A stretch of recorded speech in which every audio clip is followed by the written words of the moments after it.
తొలి ఏకాదశి వచ్చిందంటే చాలు తెలుగువారి పండుగలు మొదలైనట్టే. ఏకాదశి వచ్చిన తర్వాత మొదటి పండుగ గురి పౌర్ణమిగా చెప్పుకోవచ్చు. గురువులను, ఉపాధ్యాయులను, పెద్దలను పూజించే రోజును గురు పౌర్ణమి లేదా వ్యాస పౌర్ణమి అని పిలుస్తారు.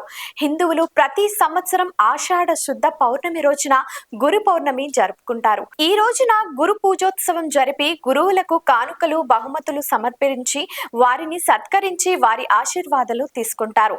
తమ జీవితానికి నిర్దేశం చేసి ముక్తి వైపు నడిపించినందుకు ప్రతిఫలంగా ఇలా చేస్తారు.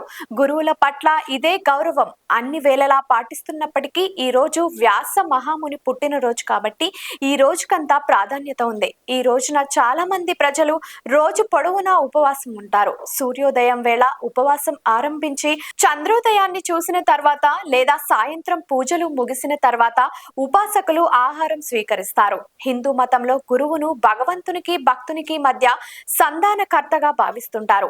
వేద వ్యాసుని మానవ జాతికంతటికి మంచి ఆధ్యాత్మిక వారసత్వాన్ని మిగిల్చి వెళ్ళాడు కాబట్టి ఆయన్ని మానవాళికంతటికి గురువుగా భావిస్తుంటారు. వేద వ్యాసుని పూర్వనామం కృష్ణ ద్వైపాయనుడు. వేదకాలపు సంస్కృతినంతా 4 వేదాల్లో ఆయన సంకలనం చేసిన తరువాత ఆయన్ను వేద వ్యాసుడిగా పిలవడం ప్రారంభించారు. దక్షిణ భారతదేశంలో కొన్ని ప్రాంతాల్లో పూర్ణిమ వ్రతాన్ని ఆదిశక్తి పేరిట ఆచరిస్తుంటారు. ఈ పర్వదినం సందర్భంగా ఆలయాల్లో ప్రత్యేక పూజలు నిర్వహిస్తారు. పూర్ణిమ నాడే కొంతమంది సత్యనారాయణ వ్రతాన్ని లేదా పూజను నిర్వహిస్తుంటారు. షిరిడి సాయిబాబా ఆలయాల్లో ప్రత్యేక పూజలు ఈ రోజు మొదలుకొని 3 రోజులు నిర్వహిస్తారు. తన అంతర్గత శక్తితో చీకటిని పారద్రోలి అజ్ఞానాన్ని తొలగించి దీక్షాపరుణ్ణి వెలుగు, సత్యం మరియు ఆనంద లోకానికి నడిపించగలవాడు గురువు అని అంటారు.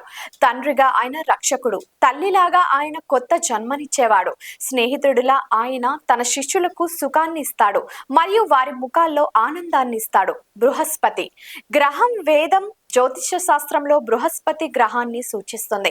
మహర్షి పరారుషుడు బృహస్పతిని పెద్ద శరీరం, లేత గోధుమ రంగు జుట్టు, లేత కళ్ళు, కఫం, తెలివైన మరియు పండిత పురుష గ్రహంగా అభివర్ణించాడు. దేవగురు బృహస్పతి అన్ని దేవతలకు గురువు మరియు బోధకుడు.